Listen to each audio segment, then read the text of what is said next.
இந்த வீடியோவில் வந்து பார்த்தீங்கன்னா நம்ம HTMLோட டேபிள் எலிமெண்ட்டை பற்றி பார்க்கலாம். அதுக்கு வந்து பார்த்தீங்கன்னா டேபிள்னு டைப் பண்ணிங்கன்னா ஒரு அப்ரிவேஷன் வந்து இருக்குது.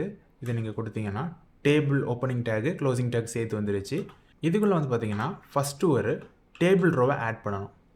இந்த டேபிள் ரோவோட யூஸ் வந்து என்னென்னு வந்து பார்த்தீங்கன்னா இந்த டேபிளோட செல்ஸை வந்து ஹரிசான்டலாக குரூப் பண்ணுறதுக்கு யூஸ் பண்ணக்கூடிய ஒரு விஷயம். அது இப்போ எப்படின்னு காட்டுறவங்களுக்கு பார்த்த உடனே உங்களுக்கு அண்டர்ஸ்டாண்ட் ஆயிரும். இந்த டேபிள் ரோவில் வந்து டேபிள் ஹெட்டிங்கிற ஒரு எலிமெண்ட் ஓப்பன் பண்ணிவிட்டு இதுக்கு வந்து நீங்கள் ஒரு டைட்டில் கொடுக்கலாம். டிஹெச்னா டேபிள் ஹெட்டிங். இது வந்து பார்த்திங்கன்னா சிம்பிளான ஒரு மார்க் ஷீட் மாதிரி நம்ம வந்து ஒரு டேபிளில் கிரியேட் பண்ணுவோம். ஸோ அதனால் வந்து பார்த்திங்கன்னா சப்ஜெக்டை வந்து நான் இப்போ கொடுக்குறேன். இது வந்து தமிழ் சப்ஜெக்ட்டு. அதுக்கப்புறமா ரெண்டாவது ஒரு ஹெட்டிங் க்ரியேட் பண்ணுறேன், டேபிள் ஹெட்டிங்கு. இதுக்கு வந்து இங்கிலீஷ்னு கொடுக்குறேன். அப்புறமா தேர்டாக மேத்தமேட்டிக்ஸுக்கு கொடுக்குறேன். அதுக்கப்புறமா ஃபோர்த்தாக சயின்ஸ்னு கொடுக்குறேன். நம்ம இப்போ க்ரியேட் பண்ண இந்த டேபிளோட ஹெட்டிங்ஸ் வந்து பார்த்திங்கன்னா ஹரிசான்டல் ரோவில் அப்படியே போயிருக்குது. அதாவது இடத்துலேருந்து வலது பக்கம் பார்த்து மேலே டாப்பில் க்ரியேட் ஆகியிருக்குது. இப்போ இதுக்கு கீழே வந்து நம்ம கண்டென்ட்ஸும் கொடுக்கணும் இல்லையா? அதனால் வந்து பார்த்திங்கன்னா இதுக்கு கீழேயே என்ன ஒரு டேபிள் ரோவை க்ரியேட் பண்ணுவோம். இதுவும் வந்து பார்த்திங்கன்னா லெஃப்ட் டு ரைட் மாதிரி தான் வரும். ஆனால் இந்த தடவை வந்து பார்த்திங்கன்னா டேபிளோட டேட்டாவை நம்ம க்ரியேட் பண்ண போகிறோம். அதுக்கு டிடின்னு இன்னொரு எலிமெண்ட் இருக்குது. இது வந்து பார்த்திங்கன்னா பாஸ்ன்னு கொடுத்துக்கிறேன். அதே மாதிரி கீழே அதே மாதிரி 4 தடவை நம்ம க்ரியேட் பண்ண போகிறோம். அதுக்கு எக்ஸஸாக நீங்கள் க்ரியேட் பண்ணிங்கன்னா அதை அலைன்மெண்ட் கரெக்டாக வராது, முன்ன பின்ன அந்த மாதிரி போயிடும். அதனால் கரெக்டாக நீங்கள் எவ்வளோ ஹெட்டிங் யூஸ் பண்ணுறீங்களோ அதுக்கேற்ற மாதிரி நீங்கள் வந்து டேபிள் டேட்டாவும் யூஸ் பண்ணிங்க அப்படின்னா கரெக்டாக அலைன் பண்ணி கீழே வரும். அதனால் இதுக்கும் வந்து மாதிரி எல்லா டேட்டாவும் நான் இப்போ கொடுத்துக்கிறேன். Table data let just say A C கிரேடாகவே கொடுத்துருவோமே. தமிழுக்கு பிஏ, இங்கிலீஷ்க்கு ஏ, மேத்துக்கு ஏ, அந்த மாதிரி கொடுத்துக்கலாம் கிரேட் மாதிரியே. சி ஓகே, இந்த மாதிரி நான் இப்போ கொடுத்துருக்கேன். அதாவது தமிழுக்கு பி கிரேடு, இங்கிலீஷ்க்கு ஏ கிரேடு, மேத்தமேட்டிக்ஸுக்கு ஏ கிரேடு, சயின்ஸுக்கு சி கிரேடு, அந்த மாதிரி கொடுத்துருக்கேன். பட் இதுக்கு கீழே வந்து இன்னும் இதுக்கு டேட்டா வேணும் அப்படின்னு நினச்சிங்கன்னா இதே மாதிரி இன்னொரு ரோவை நீங்கள் கீழே க்ரியேட் பண்ணணும். அதை நான் இப்போ காப்பி பேஸ்ட் பண்ணிக்கிறேன்.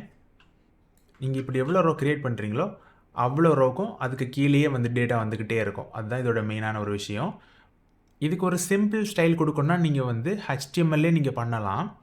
பட் சப்போஸ் உங்களுக்கு கொஞ்சம் அட்வான்ஸ்டாக இந்த டேபிளுக்கு ஸ்டைல் கொடுக்கணும் அப்படின்னு நினச்சிங்கன்னா CSSலேயே நீங்கள் போய் பண்ணிக்கலாம். இப்போ நம்ம HTML பற்றி தான் லேர்ன் பண்ணுறோம் அப்படிங்கிறதுனால நான் உங்களுக்கு HTML எலிமெண்ட் மூலமாக எப்படி ஸ்டைல் பண்ணுறதுனே காட்டுறேன். இப்போ டேபிள் ரோக்கு வந்து பொசிஷன் பண்ணுறதுக்கு வந்து பார்த்திங்கன்னா இந்த டேபிள் ரோவோட ஓப்பனிங் டேக்குள்ளே போயிட்டு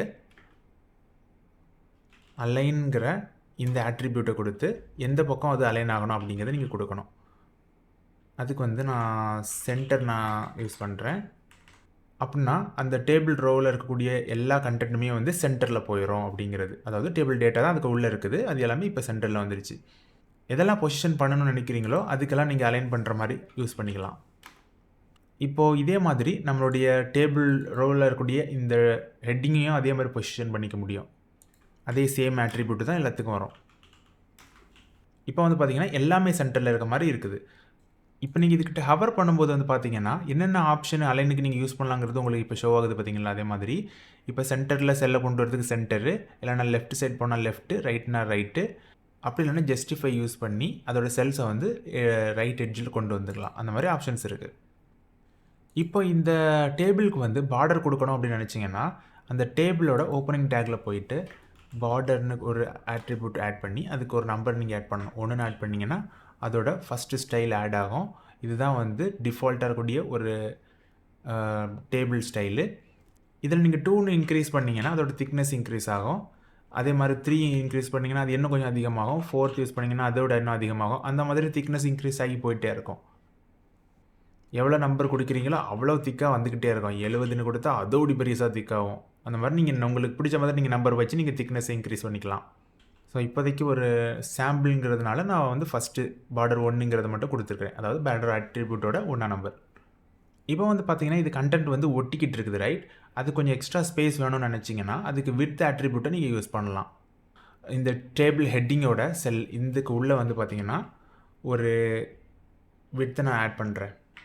இப்போ இதில் நான் 100ன்னு ஒரு நம்பர் கொடுக்குறேன். இது வந்து பார்த்திங்கன்னா நமக்கு கொஞ்சம் விட்த்து வந்து அப்படி இன்க்ரீஸ் ஆகிருக்கும்.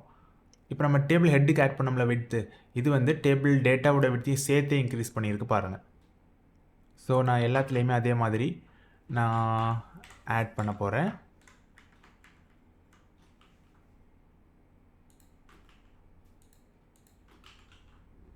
இப்போ பார்த்தீங்கன்னா நமக்கு சென்டர்லேயும் இருக்குது, கொஞ்சம் எக்ஸ்ட்ரா ஸ்பேஸும் இருக்குது.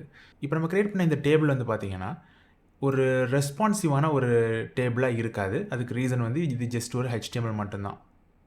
இப்போ இந்த டேபிளை ஸ்டைல் பண்ணுறதுக்கு டேபிளோட ஓப்பனிங் டேக்குள்ளே போயிட்டு ஸ்டைலுங்கிற ஒரு ஆட்ரிபியூட்டை கொடுத்து இதுக்கு வந்து ஒரு பேக்ரவுண்ட் கலர் கொடுக்க போகிறோம். என்ன கலர் கொடுக்கலாம்னா ஜஸ்ட் பிளாக் கலரே கொடுப்போம். இப்போ ஃபுல்லாக பிளாக்காக இருக்குது. பட் இதோட டெக்ஸ்ட்டுக்கு வந்து நம்ம ஒயிட் கலர் கொடுக்கறதுக்காக நான் வந்து கலர்னு இன்னொரு ஆட்ரிபியூட் உண்டு, அதை யூஸ் பண்ணி அதுக்கு ஒயிட் கலர் நான் கொடுக்குறேன். இப்போ வந்து பார்த்திங்கன்னா டேபிள் ஓவரால் ஃபுல்லாக வந்து பிளாக்காக மாறிடுச்சு. பட் அதோட டெக்ஸ்ட் வந்து எப்போவுமே ஒயிட்டாக இருக்குது, அந்த மாதிரி இருக்குது.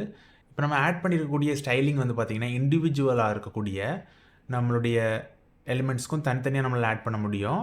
இப்போ நம்ம நினச்சோன்னா பாருங்கள், ஒவ்வொரு செல்லுக்கும் கூட நம்மளால் வந்து கலர் ஆட் பண்ணிக்க முடியும். அதுக்கு வந்து டேபிள் டேட்டாக்குள்ளே வந்து நம்ம பண்ணிக்கலாம். அப்படி இல்லைனா டேபிள் ஹெட்டுக்கு தமிழுக்கு ஒரு கலர், இங்கிலீஷ்க்கு ஒரு கலர், மேத்துக்கு ஒரு கலர் வரணும்னா அது டேபிள் ஹெட்டுக்குள்ளேயே நம்மளால் ஆட் பண்ணிக்க முடியும். அந்தந்த எலிமெண்ட்டோட ஓப்பனிங் டேக்குள்ளே நம்ம ஸ்டைல் கொடுத்தோன்னா அதுக்கேற்ற மாதிரி இண்டிவிஜுவலாகவும் கொடுக்க முடியும். அதோட பேரண்ட்டாக இருக்கக்கூடிய எலிமெண்ட்டுக்கு வந்து நீங்கள் ஸ்டைல் அப்ளை பண்ணிங்கன்னா அதோட ஃபுல் சைல்டுக்கும் சேர்த்து அது அப்ளை ஆகும். இப்போ அதுக்கு எக்ஸாம்பிள் வந்து பார்த்திங்கன்னா இந்த ரோக்கும் சேர்த்து நான் இப்போ கலர் கொடுக்க போகிறேன். அதாவது மேலே இருக்கிறது வந்து பிளாக் கலராகவே இருக்கட்டும், ஆனால் இதுக்கு கீழே இருக்கக்கூடியதுக்கு மட்டும் நான் 2 கலர் மாற்றி கொடுக்கலான்னு இருக்கேன். அப்படின்னா 2வது டேபிள் ரோவில் நான் இன்னொரு ஸ்டைல் ஆட்ரிபியூட்டை நான் கொடுக்க போகிறேன்.